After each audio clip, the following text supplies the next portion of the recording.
ఒక నా పర్సనల్ అనుభవం మీతో షేర్ చేస్తాను. కొన్నేళ్ల క్రితం నేను ఫ్లైట్లో వస్తున్నాను. నేను బొంబాయి ఇంటర్నేషనల్ ఎయిర్పోర్ట్‌లో దిగాను. నా ప్రోగ్రామ్ ఎలా ఫిక్స్ అయిందంటే, ఎయిర్పోర్ట్‌లో దిగుతూనే అక్కడి నుంచి ట్రైన్ ఎక్కి వేరే చోటికి వెళ్ళాలి. ఫ్లైట్ డిలే అయింది. నేను బొంబాయి వచ్చేటప్పటికి రాత్రి 11:30, 12 అయింది. నేను ఆ ట్రైన్ త్వరగా పట్టుకోవాలి. నేను ఫ్లైట్ నుంచి దిగిన వెంటనే లగేజ్ తీసుకోవడానికి వచ్చాను.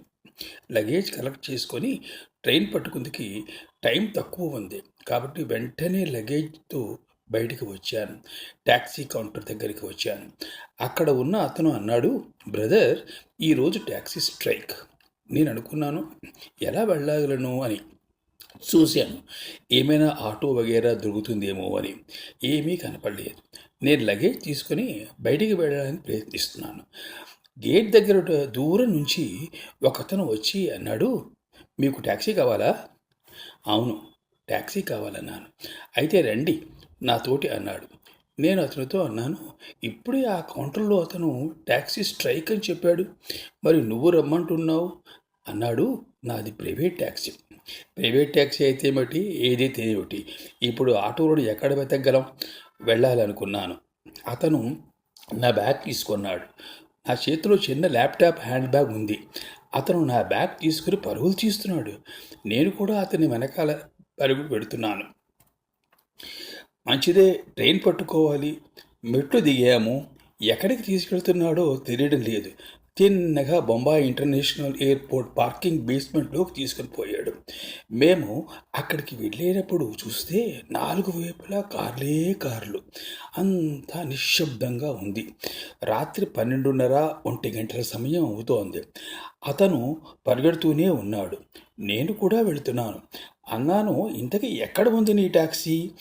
ఇలాంటివన్నీ బొంబాయిలో వింటూ ఉంటాం. కొంచెం ధ్యానమించవలసిన అవసరం ఉంది.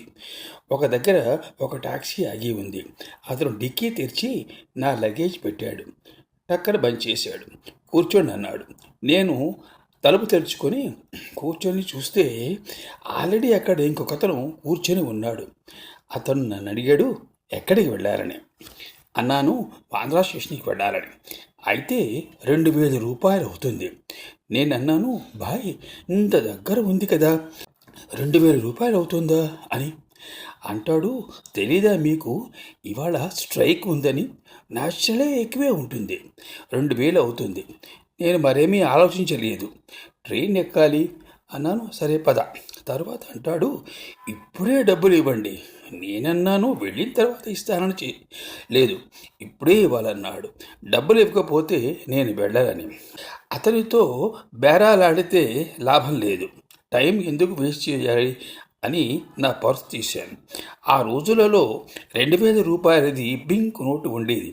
నేను అనుకున్నాను, ఈ 500 రూపాయలు తీసి లెక్క పెట్టడం ఎందుకని నేను 2,000 రూపాయలు తీశాను. చాలా ధ్యానంగా కూడా చూశాను. ఎందుకంటే ఆ రోజుల్లో బొంబాయిలో మార్చేస్తారు. డబ్బులు ఇస్తే చేంజ్ చేయడం అలవాటే. నేను 2,000 రూపాయలు నోట్ని ధ్యానంగా చూస్తూ అన్నాను, భయ్యా చూడు, ఇది 2,000 రూపాయల నోటు ఇస్తున్నాను, తర్వాత ఇబ్బంది రాకూడదు. అతను సరే అన్నాడు. వెంటనే మార్చేశాడు. అంటాడు, సాబ్, మీరు 100 రూపాయల నోటు ఇచ్చారని. నేనన్నాను, నీకు చూపించే ఇచ్చాను కూడా. అతను వినిపించుకోకుండా ఆర్వడం మొదలుపెట్టాడు. అంటాడు, నేను ఎలా కనిపిస్తున్నాను, దొంగలానా? నేనన్నాను, కాదు కాదు, అలా ఏమీ నేను అనలేదు అన్నాను. మీరు చూసుకోండి. అతను ఇంకా జోరుగా అరవడం మొదలుపెట్టాడు. నేను 2,000 నోటు మీకు చూపించే ఇచ్చాను. అతను అరుస్తూనే అన్నాడు.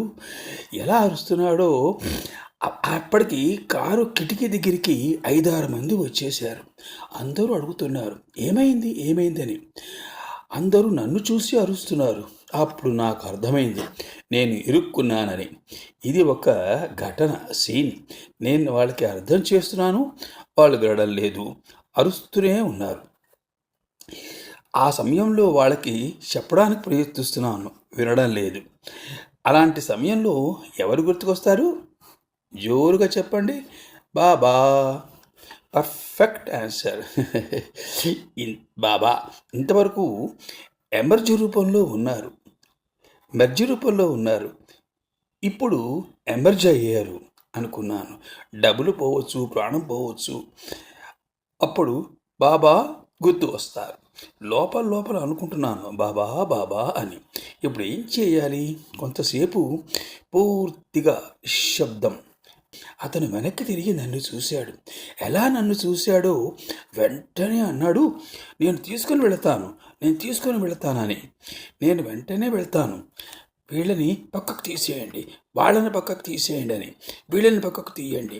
వాళ్ళంటారు, ఇతనికి ఏమైంది, ఇంతవరకు బాగానే ఉన్నాడు. అతను ఎంత జోరుగా అరుస్తున్నాడంటే వీళ్ళని తీసేయండి అంటే, ఎలాగైతే చేతికి ఏమైనా చురుకుతే అలాగా అతను తప్పించిపోతున్నాడు. ఇతన్ని తొలగించండి అని అరుస్తున్నాడు. నేనన్నాను, నేను వెళ్ళనివ్వను, నాకు ఆ 2,000 రూపాయల నోటు కావాలి. అప్పుడు అంతవరకు ఆ సమయం వరకు నాతో ఆర్గ్యూ చేసిన అతను తెరిచి నాకు 2,000 రూపాయల నోటు ఇచ్చాడు. అతను నన్ను ఎవరైతే ఇక్కడికి తీసుకుని వచ్చాడో అతనితో అంటాడు, ఇతన్ని తీసుకుని వెళ్ళి ఆటోలో కూర్చోబెట్టు. ఎలాగైతే నేను బయటికి వచ్చానో నా లగేజ్ నన్ను తీసుకొని వెళ్ళాడు. అతను ఒక ఆటోని ఆపాడు, నన్ను ఆటోలో కూర్చోపెట్టి వెళ్ళాడు. నేను ఆటోలో హాయిగా కూర్చున్నాను. ట్రైన్లో కూర్చున్న తర్వాత నేను నింపాదిగా ఆ దృశ్యాన్ని గుర్తు చేసుకుని తిరిగి ఒక్కసారి మొత్తం చూశాను. ఆ సమయంలో ఏమై ఉంటుంది అని. ఎప్పుడైతే బాబా అని ప్రేమగా స్మృతి చేస్తామో, చేసిన వెంటనే బాబా నుంచి పవిత్ర శక్తి వచ్చి అందరినీ ట్రాన్స్లోకి తీసుకెళ్ళిపోతుంది. అతనికి కూడా ఏమవుతుందో తెలియలేదు. బ్రదర్ని తీసుకెళ్ళు, కూర్చోపెట్టు, అంతే.